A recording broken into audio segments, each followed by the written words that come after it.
Bonjour. Dans le cadre de ce cours lié à la commercialisation des produits et services hôteliers et toujours dans le cadre de la distribution hôtelière, on va aujourd'hui parler de la franchise comme moyen de garantir la distribution de son hôtel. On va voir les tenants et les aboutissants de cette méthode de commercialisation.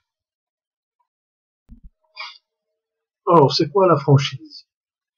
Alors, la franchise est un accord commercial et juridique par lequel une entreprise appelée franchiseur s'engage à fournir à une seconde entreprise dite franchisée une marque, un savoir-faire et une assistance permanente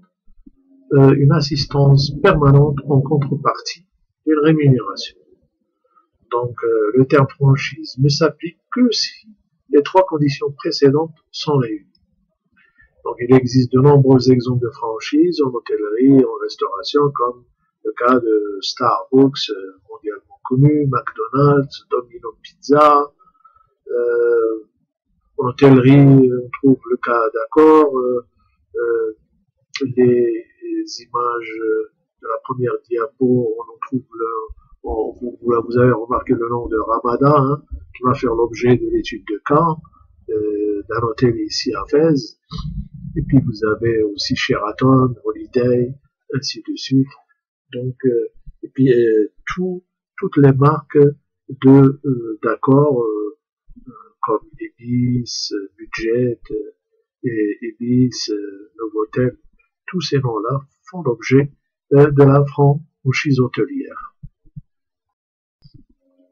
Alors, pour profiter des avantages de la franchise, que nous allons voir tout à l'heure, le franchisé doit payer des frais d'entrée qui peuvent être élevés, en particulier pour une propriété ancienne et mal entretenue.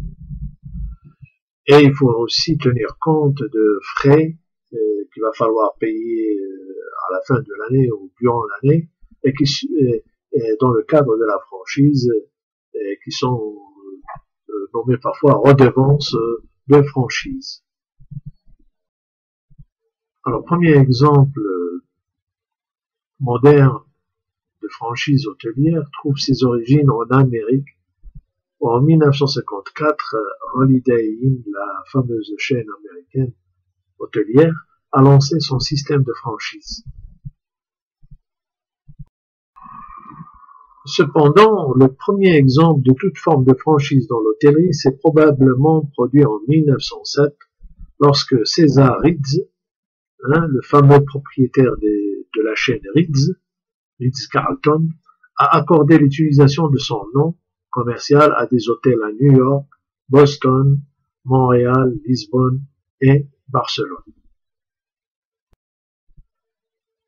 Donc, les accords dans le cadre de la franchise sont normalement d'une durée de 10 à 20 ans, la durée de la franchise étant souvent directement liée à la durée de vie de toute hypothèque liée à la propriété de l'hôtel.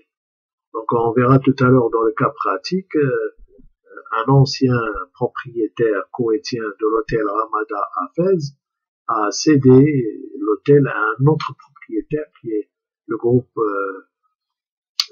Al-Utayba Imarati, qu'il a acheté, mais tout en gardant le nom de la franchise. C'est-à-dire, même si on change de propriétaire d'hôtel, la franchise, elle continue parce que c'est un accord qui s'inscrit dans le temps, hein, entre 10 ans jusqu'à 20 ans. Comme j'ai dit tout à l'heure, en général, un accord de franchise implique un paiement unique initial plus des frais courants. Hein, ça dépend de l'état de l'hôtel, ça dépend du nom de marque du franchiseur et ça dépend aussi des risques liés à la franchise selon les pays et l'attractivité de l'hôtel. Alors, lorsqu'il s'agit d'une opération de franchise pour un nouveau hôtel qui est en train de se construire. Donc, si c'est le franchisé qui entreprend tout l'investissement nécessaire en immobilisation. Cela comprend et le bâtiment et la construction de l'hôtel, et l'ameublement, et l'agencement, et puis le recrutement du personnel et le premier démarrage. Mais toujours se fait-il sous l'assistance du franchiseur qui apporte son savoir-faire, son carnet d'adresse, son système de réservation, son image de marque et son assistance technique pour l'accompagnement, même pour la formation du personnel. Alors, en contrepartie, le franchisé permet de bénéficier de services à grande valeur ajoutée donnés par le franchiseur. Donc, il tirera bénéfice de la réputation de la marque, facilitant ainsi le positionnement de l'hôtel sur un marché et parfois un marché mondial, d'autres services et d'autres bonus comme profiter du savoir-faire, des procédures d'exploitation du franchiseur, de ses systèmes de contrôle, de son système de commercialisation et aussi de réservation. Voilà, on arrive à la fin. Il y a un exercice qui accompagne ce cours. Donc, il s'agit d'un texte que vous allez lire.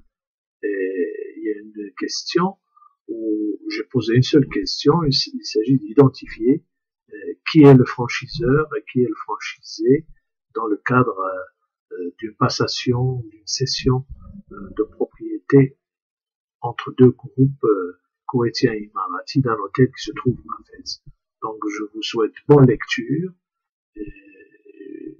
J'ai même colorié les passages intéressants. C'est pas un long texte. Comme d'habitude, je vous donne des petits textes faciles à lire avec une question ou deux questions très faciles à comprendre. L'objectif, c'est d'appliquer et d'actualiser les notions théoriques dans des cas pratiques tirés de la presse quotidienne marocaine et internationale. Encore une fois, merci et à la prochaine.